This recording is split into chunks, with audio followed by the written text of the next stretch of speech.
Mấy hôm nay nhiệt độ chỗ Vân lên xuống rất thất thường, nóng rồi lạnh đột ngột thế này, cơ thể rất dễ bị bệnh.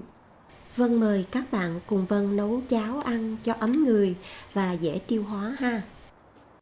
Đầu tiên Vân sẽ đi ngâm đậu xanh và hạt sen. Rửa sơ 1/4 cúp đậu xanh nguyên hạt và Vân sẽ ngâm nước lạnh qua đêm. Nếu muốn đậu nhanh nở hơn thì ngâm nước nóng vài tiếng. Ngâm đậu làm giảm chất gây khó tiêu có trong hạt đậu khô và giúp giảm lượng hơi vì bụng tiêu hóa tốt hơn. Đậu cũng nấu nhanh mềm hơn và đậu ra ngon hơn, bùi hơn. Vân dùng nửa cúp hạt sen khô là khoảng 60g. Hạt sen Vân cũng rửa sơ với nước lạnh rồi ngâm với nước lạnh qua đêm. Nếu trong nhà nóng quá sẽ làm cho tô đậu lên men, nên các bạn thay nước vài lần hoặc bỏ vào tủ lạnh cho chắc ăn. Đậu và hạt sen đã được ngâm nở rồi. Nước ngâm hạt sen này thơm và có vị hạt sen nên Vân giữ lại. Vân quay hạt đậu sen khô và hạt đậu sen đã ngâm nở cho các bạn xem nè. Hạt sen được ngâm nước nó nở và căng tròn trở lại như hạt sen tươi trước khi phơi khô như vậy là được. Đôi khi ở giữa hạt sen vẫn còn sót lại tim sen. Tim sen rất là đắng nên Vân kiểm tra từng hột như thế này để nếu còn tim sen thì lấy ra. Vân dùng cái nhíp này để kéo tim sen ra. Có cái nhíp để nhổ lông gà, heo trong bếp như thế này cũng tiện lắm các bạn.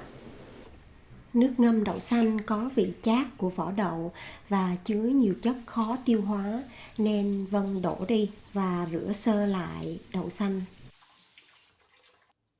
Đong một lon gạo. Dùng một lon đong gạo này thì chỉ bằng 3/4 cúp đo lường của Mỹ ha.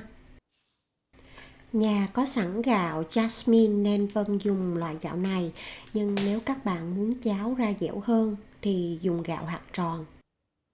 3/4 cúp gạo và Vân cho vào 1/4 cúp nếp để cháo ra dẻo và thơm hơn. Khi vo gạo Vân chỉ xả nước như thế này, rồi dùng tay xoay vòng vòng.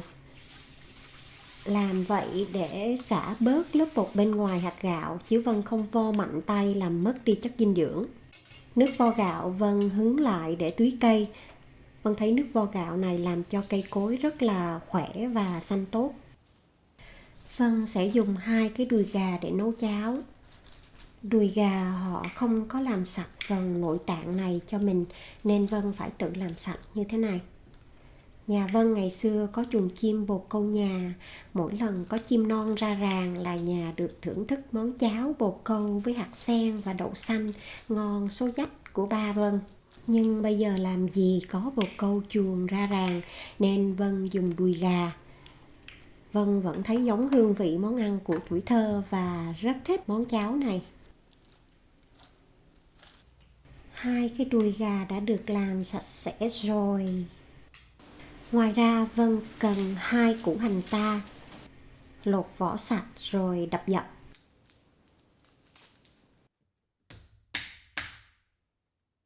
4 tép tỏi đập dập rồi lột vỏ cho dễ. Nước của một trái dừa non. Nếu không mua được dừa non tươi nguyên trái thế này thì dùng nước dừa tươi đóng hộp, loại để uống giải khát cũng được. Nước dừa non làm cho cháo có vị ngọt tự nhiên và thơm mùi dừa, rồi béo béo nữa. Vị nước dừa non kết hợp với hạt sen rất là đặc biệt các bạn. Vân gọt bớt phần vỏ bên ngoài quả dừa trước như vậy để lộ ra sọ dừa bên trong, rồi mới băm một phát để mở nắp trái dừa ra.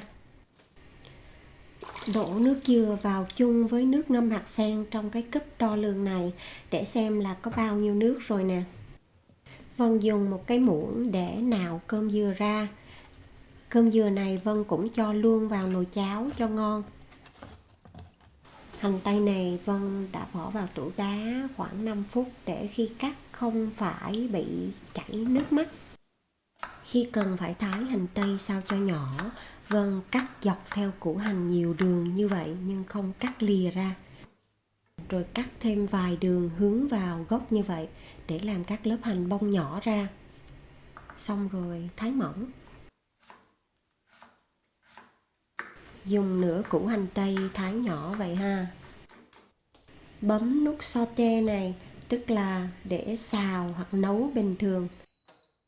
Khi nồi báo hot thì cho dầu vào. Cho nửa củ hành tây đã thái nhỏ vào xào. Xào cho đến khi hành tây thơm và xém vàng thế này thì cho gạo và nếp đã để ráo vào xào chung. Chỉ cần xào gạo cho trộn đều với hành tây, xào khoảng 1 phút là được rồi. Bấm nút cancel này để ngưng nấu. Vân cho thêm nước lạnh vào hỗn hợp nước dừa và nước ngâm hạt sen này cho đầy 2 cấp. Đổ 2 cấp nước này vào nồi gạo đã xào. Vân đổ thêm 2 cúp nước lạnh nữa, tức là tổng cộng 4 cúp nước.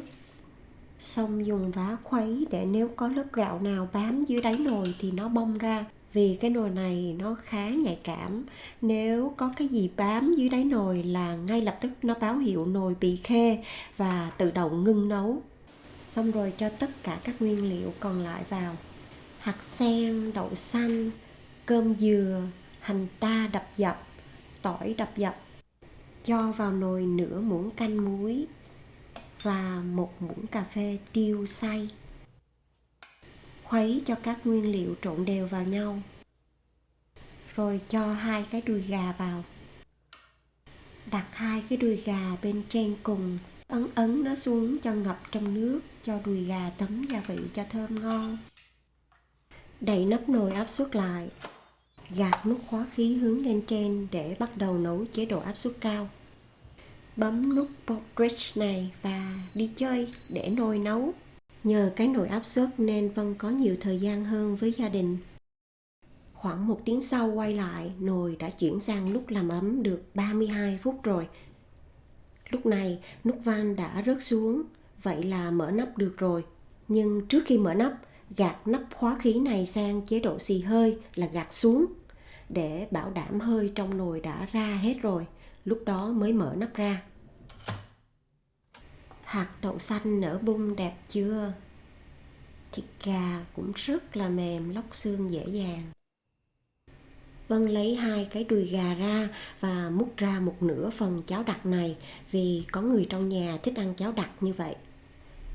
Hạt sen vẫn còn nguyên hạt, rất là đẹp. Bởi vì Vân thích ăn cháo loãng nên Vân cho vào nồi thêm 4 cúp nước nữa. Nhưng phần này tùy mỗi người thích độ đặc lỏng mà chêm thêm nước nhiều hay ít nè. Vậy là ok với Vân rồi. Bây giờ Vân sẽ bấm nút saute này để nấu cho sôi trở lại. Vân múc ra một ít trong cái chén nhỏ này để nếm thử vừa miệng chưa. Nếu vẫn còn lạ thì nêm thêm muối. Đừng nêm mắm vào nồi cháo làm cháo bị chua mất ngon ha.